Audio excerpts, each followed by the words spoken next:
우리가 세상에 사는 동안 결코 잊어서는 안 되는 두 가지 은혜가 있습니다.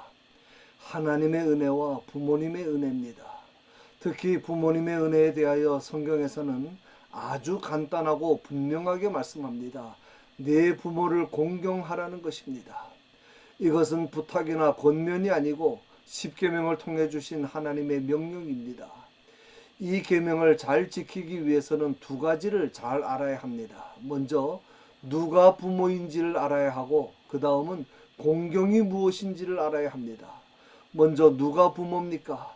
흔히 생각하기를 낳아주시고 길러주신 분만 부모라고 생각하기 쉬운데 성경에서 말씀하는 부모의 의미는 범위가 넓습니다. 그래서 종교개혁자들은 사람에게는 네 종류의 부모가 있다고 했습니다. 특히 마르틴 루터는 대요리문답이라는 교리서에 이것을 상세히 설명합니다.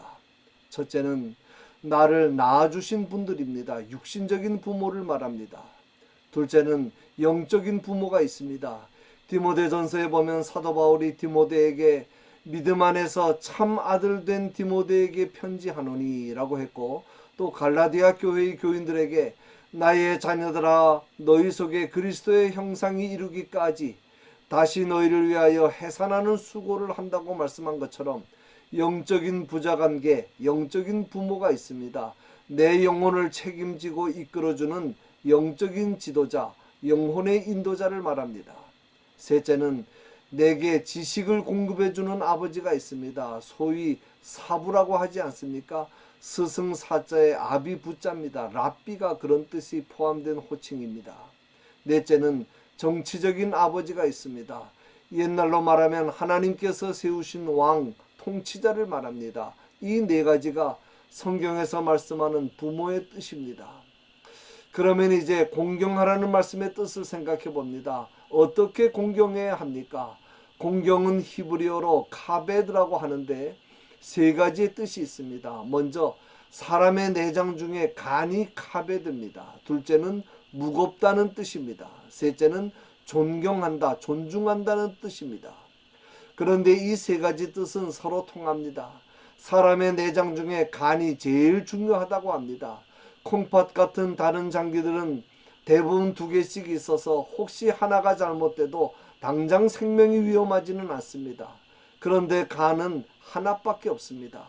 의학적으로도 간의 역할은 대단히 중요해서 인체의 모든 독소를 제거하는 나라로 치자면 국방부와 같은 곳입니다. 간을 영어로 리버라고 합니다. live, 산다라는 동사에 r을 붙여서 리버, 간이라는 뜻의 단어가 된 것입니다. 간은 사람의 생명을 좌우하는 내장입니다. 간이 얼마나 중요하면 리버라고 하겠습니까?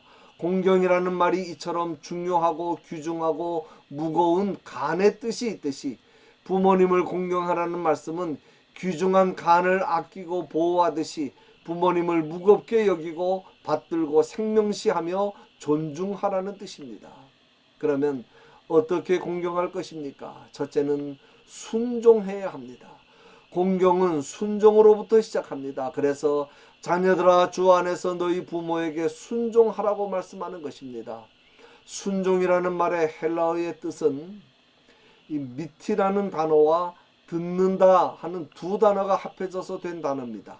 밑에서 듣는다는 뜻입니다. 옛날에 양반 주인은 마루 위에서 명령하고 하인은 아래 마당에 서서 듣듯이 행동으로 옮길 의도를 가지고 행할 준비 자세를 갖추고 부모님의 뜻이나 생각 아래에서 듣는다는 뜻입니다. 순종은 단순히 부모님의 말씀이나 의견을 듣는 것을 말하는 것이 아니고 부모님의 뜻을 따르는 것입니다. 아브라함이 하나님의 명령에 따라 독자 이삭을 잡아 죽여 번제로 드리려고 했을 때 이삭이 충분히 뿌리칠 수 있지만 아버지의 뜻에 전적으로 순종한 것처럼 아버지의 뜻이나 생각이 옳음을 믿고 그대로 따르는 것입니다. 그것이 순종입니다. 둘째는 부모님께 영예를 드려야 합니다. 내 부모를 공경하라는 말씀을 영어 성경에는 honor your father and your mother이라고 번역했습니다. honor은 명예, 영예 또는 영광이라는 뜻입니다. 그러므로 내 부모를 공경하라는 말씀은 부모님에게 영예를 드리고 명예를 드리고 영광이 되는 자식이 되어야 한다는 뜻입니다. 다시 말하면 부모님에게 기쁨이 되고 자랑거리가 되는 자식이 되어야 한다는 말입니다. 자식으로서 부모님에게 부끄러움거리가 되고 걱정거리가 되면, 근심거리가 되면 안 됩니다. 자식들을 향한 부모와 헌신이 늘, 자식들을 향한 수고와 헌신이 늘 자랑거리가 되고 기쁨이 되도록 해야 합니다. 이것이 부모님을 공경하는 것입니다. 셋째는 부모님을 봉양하고 부모님의 필요를 공급해야 합니다. 어떤 신학자들은 10계명을 5계명씩 둘로 나눠서 제5계명을 대신계명에 놓기도 합니다. 또 어떤 신학자들은 10계명을 세 부분으로 나눕니다. 1부터 4계명을 대신계명, 6부터 10계명을 대인계명, 그리고 제5계명을 대신계명과 대인계명의 가교 역할을 하는 계명이라고 합니다. 부모님을 하나님의 대리자로 보는 것입니다. 시간과 물질을 바쳐서 하나님을 섬기는 것처럼 부모님을 그렇게 섬겨야 한다는 뜻입니다. 우리 신자들은 반드시 부모님을 봉양하고 필요한 것을 공급해야 합니다. 간혹 신자들 중에도 부모님을 시부모님이나 또는 처가의 부모님을 집에서 기르는 강아지보다도 못하게 여기는 사람들이 있습니다. 강아지를 위해서는 아프면 병원도 데려가고 때맞춰 예방주사도 맞히고 사료도 비싸고 좋은 거 사다 먹이고 발톱에 매니큐어도 발라주고 목욕도 시키고 춥다고 옷도 해 입히고, 그러면서 부모님은 봉양하지 않습니다. 예수님의 생애 중에 공생애를 시작하시기 전 30세까지의 생애의 기록은 성경에 단 한 절밖에 없습니다. 누가복음 2장 51절에 예수께서 함께 내려가사 나사렛에 이르러 순종하여 받드시더라 라는 말씀입니다. 그리고 십자가상에서 운명하실 때 가장 젊은 제자 요한에게 어머니를 부탁하셨습니다. 예수께서 자기의 어머니와 사랑하시는 제자가 곁에 서 있는 것을 보시고 자기 어머니에게 말씀하시되 여자여 보소서 아들이니이다 하시고 또 그 제자에게 이르시되 보라 내 어머니라 하신대 그때부터 그 제자가 자기 집에 모시니라 그랬습니다.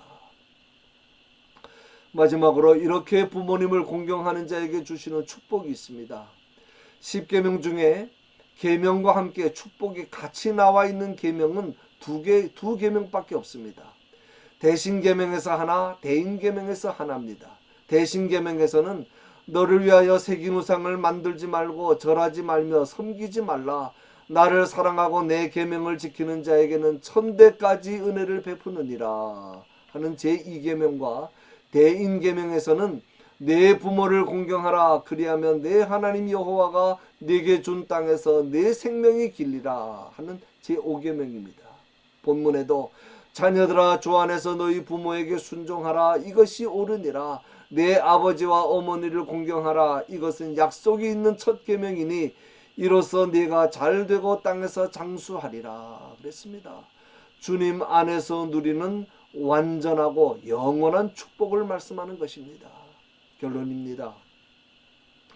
새 중에 까마귀는 알에서 부화한 지 60일 동안은 어미가 물어다 주는 먹이를 받아먹기만 한다고 합니다. 그러나 60일이 지나면 자리를 바꿉니다. 이제는 거꾸로 새끼가 힘이 붙인 어미에게 먹이를 물어다 먹여 살립니다. 여기에서 나온 고사성어가 반포보은이라는 말입니다. 보답할 반, 먹일 포, 갚을 보, 은혜 은자입니다. 은혜를 갚기 위하여 도로 가져다 먹인다는 뜻입니다. 하찮은 미물 짐승도 그런데 사람으로서 부모님께 효도하고 부모님을 공경하는 것은 당연하고 마땅한 일입니다. 그렇지 못하면 사람이 못 되는 것입니다. 이 제5계명 속에 하나님의 약속이 있고 축복이 있습니다.